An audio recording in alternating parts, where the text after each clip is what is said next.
Iya kau kena pakun lah. Tua itu. Apa penokok ya? Penokok bepek lah. Ambil lah surang dah. Den udah suruh ama. Cepet lah. Ini anak dah ambil surang doh kan. Kita rompat penokok lah. Kan lagi bisa tuh nyoda. Banyak nah dah minta tolong kan banyak aja itu dah. Ikut nak cukup orang. Kok lah tangan dah orang dulu nak pakai panokok bisa masang kayu deh nyo. Kok cek masangkan pintu banyak lah cari tuh dah. Dah tokok lah tangan dah.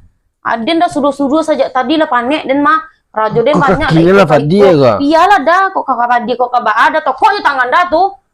Ya penokok lah. Panokok malah tak tahu den doi ku adonyo. Tak tentu lah penokok bajar lah. Dah kalau kami padusi itu barang-barang kok bisa ditokok sama-sama. Kakak tuh dulu nak turun dah. Bola tokok aja tangan den harus selesai ke malam den mau tahu dah. Tu makonyo rajo sudah teh. Baik. Cik kaki dan wah.